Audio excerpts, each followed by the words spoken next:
got that water. I got that water. Hey everybody, welcome back to my channel. Thank you for tuning in. We got Married to Medicine LA to talk about, you guys. I know this video is coming a little bit late, but I was planning on doing stuff on Monday, posting Tuesday, because I was just gonna post Married to Medicine and T.I. and Tiny kind of back to back. But I wanted to stay true to the Blackout Tuesday, movement, so I didn't post anything. For those of you guys who participated in it, appreciate it. And we just got to keep going, you guys. We cannot let the government, boggle us down. We got to keep pushing. They are waiting for us to get tired. But guess what? Racist ass white people, not gonna happen. Not today. Shoulda, woulda, coulda. Niggas is here to stay. You can't do nothing about it. Shouldn't have brought our asses over here anyways if you had such a problem with us. What kind of sense does that make? I don't like you, but I'm gonna bring you close to me. Like, what the fuck? And for all you people talking about, oh my God, go back. How about you tell your family to pay for our ticket back? How about that? Like, oh my God, I can't believe there's still people out there who literally think the way they think. But let me not go off on a rant. But for you, anybody who's out there, protesting, out there walking, just please stay safe and do not let them antagonize you and get you into, their playing field, which is we want them to cause chaos so we can go over there and beat their ass for no reason. Like, do not allow them to lure you into, what they want and get you away from the actual reason that we are doing this protest, which is we gotta stop these police in their tracks, because this is unnecessary. This shit is happening every year and it's getting exhausting, okay? But today we're gonna talk about Married to Medicine LA, try to get the mood back up. Y'all see me in rare form today. I got these edges twisted back because they were starting to do the roly-poly, when them edges get starting to roll, and ooh, like shit, bitch, it's bad. And then I got my little messy bun back here. I just had to get something pulled back because I'm going to get my hair done. Finally going to get a perm. And then on top of that, I'm dealing with this damn skin, trying to recover. If y'all seen my community board, I was talking about, for anybody who had some advice on hyperpigmentation, which is what I suffer from. I get dark spots and my skin is still a little bit kind of red and stuff like that. So your girl over here just trying to make it, y'all. I know y'all out there trying to make it too, but whoo. Won't he do it? Another sunshine, another day. We just gonna take it as it is, day by day, and pray the Lord be with us. But nonetheless, you guys, appreciate you for tuning in, sticking with your girls. All the love down in the comments, I see it. Everything's very much appreciated. And let's get into this episode, all right? So we open up with good old Kendra, getting skinny mini Jasmine to come over to her house and play, fitness Barbie and clearing out her refrigerator and cabinets. Kendra's, having a typical, after baby mama drama, which is, I want to lose my weight. I want to get back to old me. Kendra's, her flashback photo, she was actually really small. She was a size 6. She was active. And she just wants to get back to that. So Jasmine comes over. And if there was any person to call about this, Jasmine's the right person. Because that's all that bitch do is eat, sunflower seeds and almonds and call it a meal. So Jasmine comes over in her little fitness outfit trying to be cured. And she basically tells Kendra, like, look, this is what you're gonna have to do. Previously, Jasmine was like a fitness model, like bikini model. She was ripped to the gods. And she talks about, look, if you want a six-pack, you can get it, but it's gonna be hard.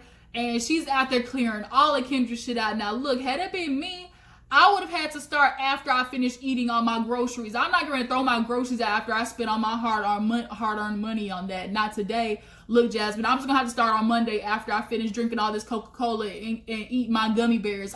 No, I ain't throwing away good food. Not today. But Jasmine's like, girl, you got to do it. You got to get rid of it. She's like, Coca-Cola. Kendra drew the line at the Coke, y'all. She said, we ain't touching the Coke. We not doing that. I ain't gonna lie though, Coca-Cola is good, when you just need that good old quench, Coke be hitting.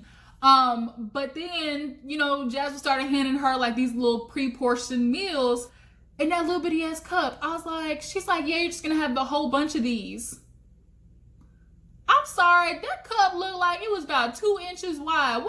That ain't no meal. Like, girl, I have sides. Like, I at least have 2 or 3 sides of my stuff. And she had that little bitty ass bowl talking about that's a meal. Oh no, we ain't doing that shit, not today.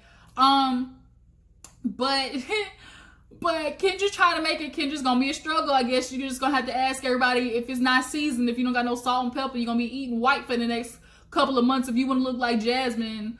But moving on, we see Britton and Imani take their kids to like an African American museum, I think it was. They're trying to get them out, get them cultured, you know, get them out of their phones. Britton's daughter, look, you could tell she's gonna be a hassle. She's gonna be a handful when she gets older.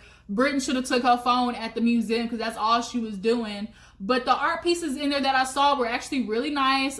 They get to one photo and the boy asked about, you know, why does it say that or something like that? Or what does it say? And of course, you know, it's relevant to the times we're in now. It's like a hands up, don't shoot picture. And they basically have to explain, you know, the struggles of being black in America, what, you know, racism they might face, being, you know, mixed kids or, you know, black kids. And Imani definitely understands it because, you know, she talked about in her past, you know, she grew up in a white school but stayed in Harlem, I think it was. So she would go and be with the white kids that day and then come back and, you know, be with the niggas at night. Like, so she had both sides of, you know, the coin and the life and, you know, the differences between the two.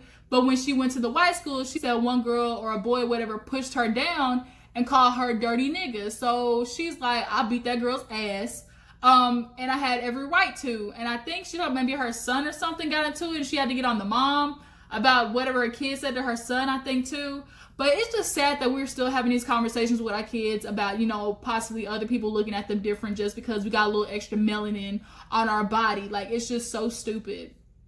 But, you know, it was relevant to the times and it was just really good seeing them, you know, try to get them out and be cultured and stuff like that. So then we move on to, was it Liah? Yeah, y'all, I like Liah. I fucks with Liah. I like her vibe. She don't, you know, she don't put up with the shit. Like, she gonna call somebody out, as we obviously seen, you know. And her and Kendra finally go out because they agreed, you know, they need to talk separately from the other ladies. So they go and have like a little lunch or something like that. And Kendra's, you know, trying to stick to her diet, so she orders her a salad. Liah orders her a chicken quesadilla, and they get to talking about obviously the joke and how, you know, the housewarming party went. Liah apologized and was like, look, it was just a simple joke. Kendra wasn't even like, it wasn't even that big of a deal. Kendra's like, bitch, I know I look good anyway, so it was a Gucci jumpsuit. It doesn't really matter, but are we going to continue to fight over something this stupid? Liah at this point is like, I just don't rock with Shanique. She's like, I just don't do it. I don't like her vibe. She messy. And Kendra just kind of like lures her in with the girl, we got to be together. You know, I want to be around black women who, you know, experience the same thing. She's like, I just want you and Shanique to talk because this is actually quite stupid to be fighting over a jumpsuit, which it really is. And it's not about the jumpsuit, it's about how Shanique tried to put it all on Liah. Like, bitch, you was laughing and making jokes yourself. Like, don't do that to me. We both in the room talk about the same thing. Don't run back and tell the bitch only my part that was said. Like, that would piss me off too. But Liah agrees to see Shanique. She's like, look, if she's game for it, I'm game.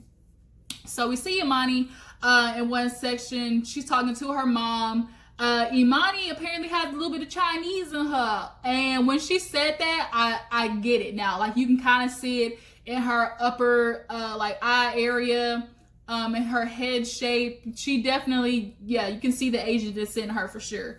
But at one point, her mom did one of those like genealogy things. I've always wanted to do a 23andMe. I think that's what it is.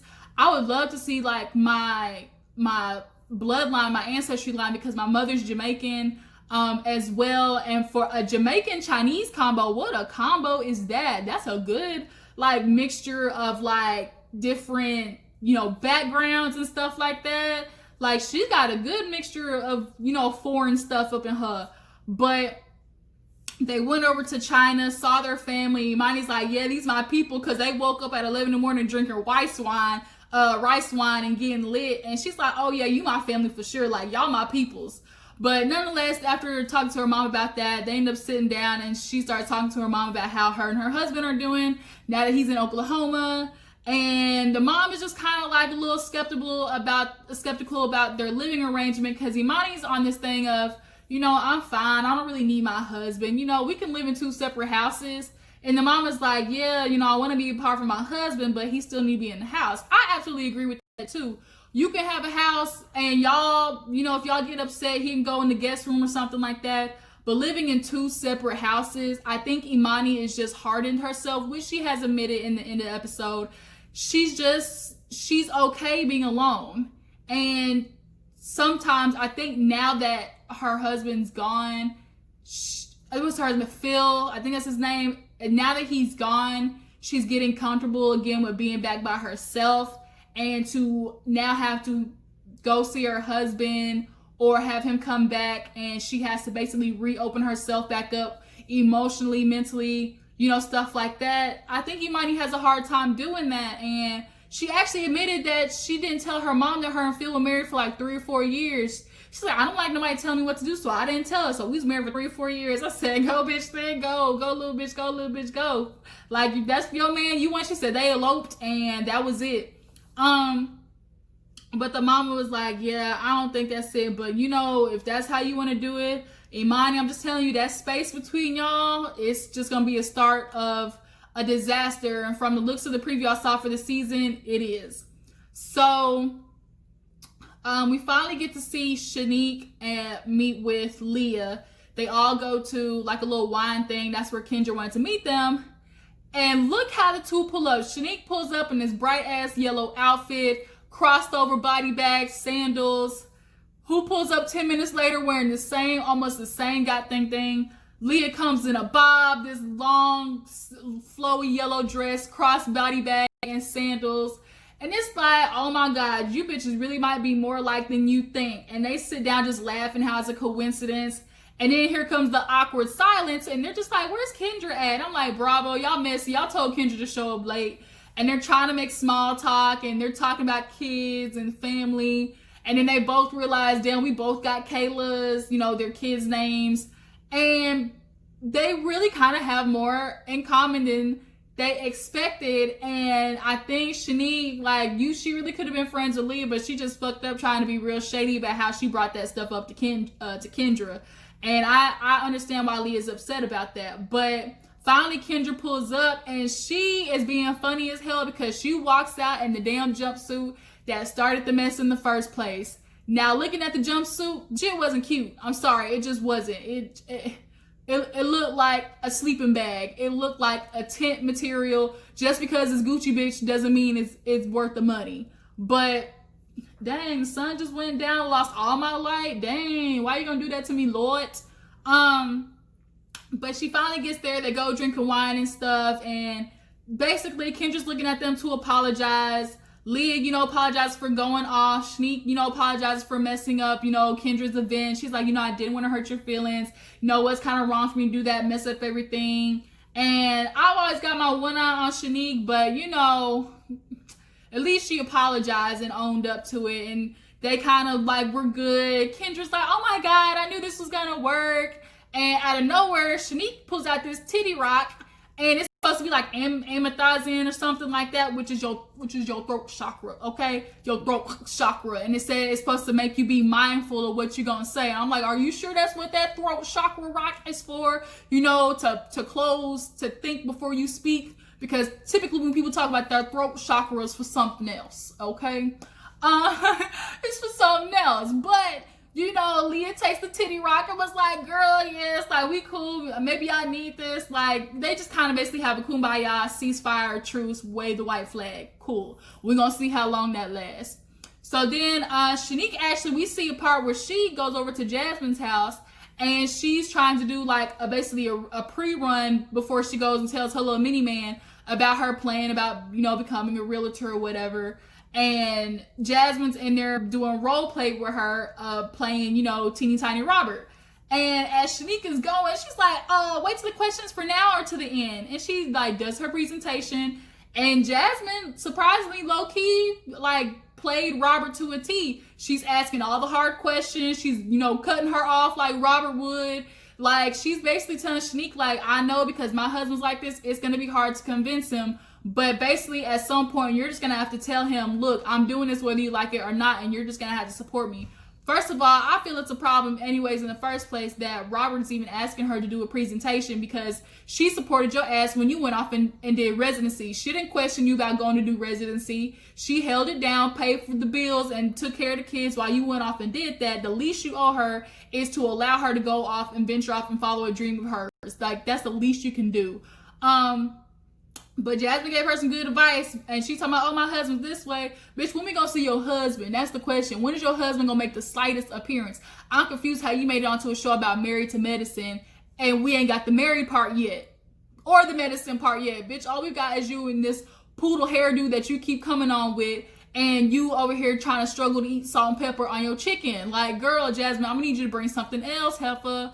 But so we see Imani, Contessa, and Britton. They're going to New Orleans because they all went to Xavier together. And I guess they're gonna do like a parade, like Grand Marshal type stuff. And it's super cute. They all get there. I really enjoy Contessa with these girls. You can just tell like them together. It's a vibe.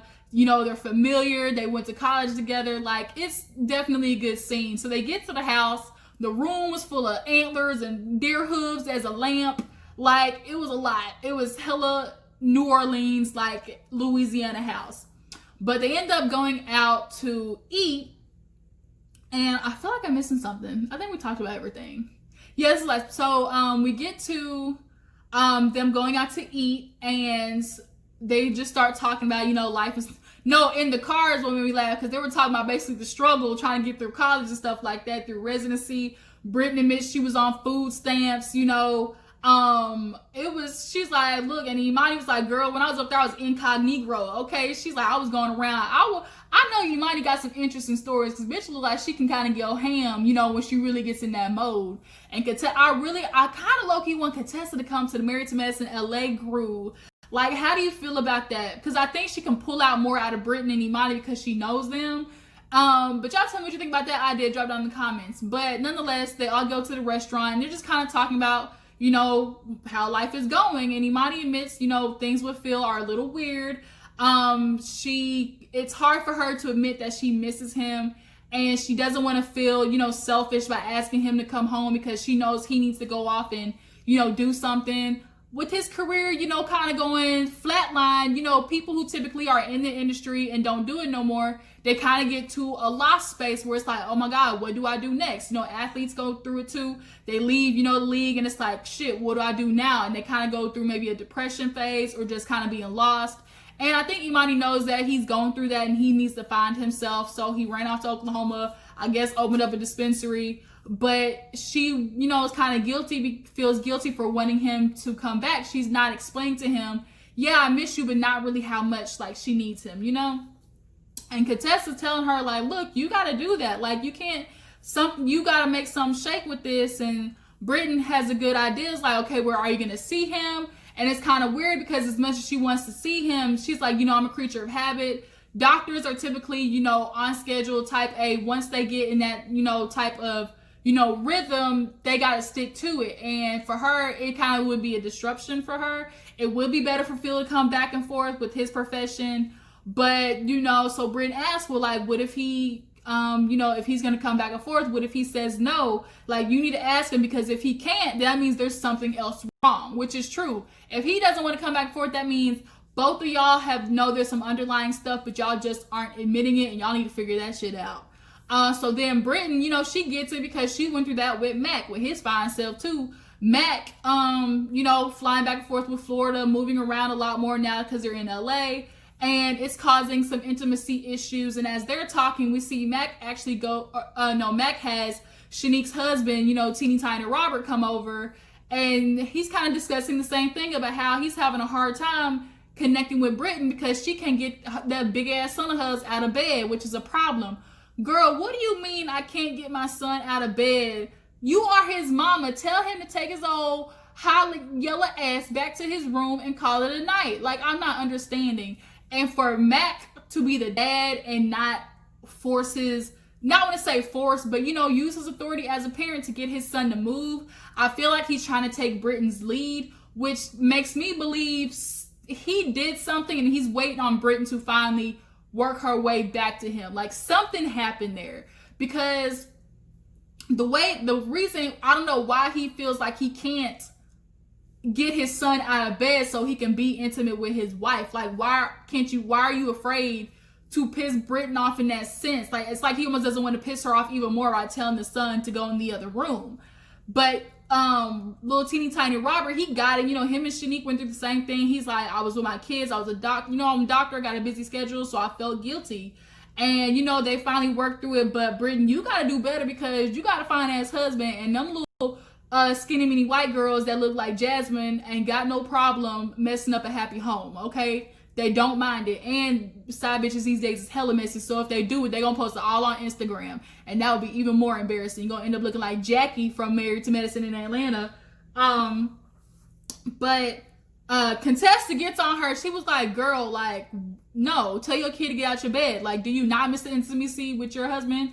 And she low-key kind of said, was like, no, like, what if I don't want my son to leave my bed, and I prefer my son's love more than my husband's. And it's like, girl, you should be missing your husband because he's gone. That's why your kids are in the bed. But once he comes back, you should be jumping his bones. There ain't no reason why y'all shouldn't be on the kitchen counter, the game room floor, the bedroom, the bathroom, the closet floor. It ain't no reason why it shouldn't be like that. And your kid, if your girl can go in her room, your son need to go in the room. Like, this isn't making no sense. So there's obviously something that they're not saying. And Britton kind of was like, oh, you know, I know I've heard Contessa's opinion, you know, but that don't mean I gotta take it. And it's like, she's not really being receptive to hearing, bitch, you got a problem. Like, why don't you want intimacy with your husband?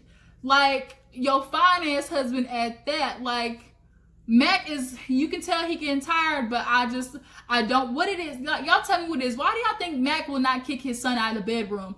Or Britton, like, girl, Britton, you should not be wanting your son's love more than your husband. He can't throw that back out at night. He can hit it from the bike. Like, he can't do that. Like, that's your husband's job. Y'all are supposed to be able to hug each other, cuddle each other, and it'll be good for your kids to see mommy and daddy love each other, like, affectionate. And that Britton also has a problem with that because that's not how she was raised.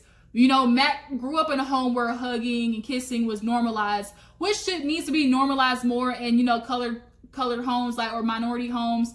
Like, there needs to be a lot more emotional openness. And Britton said, I slept with my mom till I was 9. She said, bitch, your mom was single. I said, and like, your mom was single, man. Oh, she ain't had no husband. You're married. Yes, this is totally different occasions, Britton. You better get your husband back in that bed ASAP. Because if he ain't gonna lay in yours, bitch, he gonna lay in somebody else's. That's all I'm saying. What one bitch won't do, another will. Just remember that from the old lady under the tree. Shout out to Funky Dineva, okay? But that was the end of the episode. Y'all tell me what you thought about it. How do y'all feel about Imani finally opened up about Phil? As far as Britton and Matt go, what do y'all think happened between them? And do you think Robert was out of line for asking Shanique to offer up like a presentation so he could get along in her job idea? Y'all tell me about that. Appreciate you guys for tuning in. Before you go, don't forget to like this video, subscribe to my channel, and I'll catch all you later. Deuces.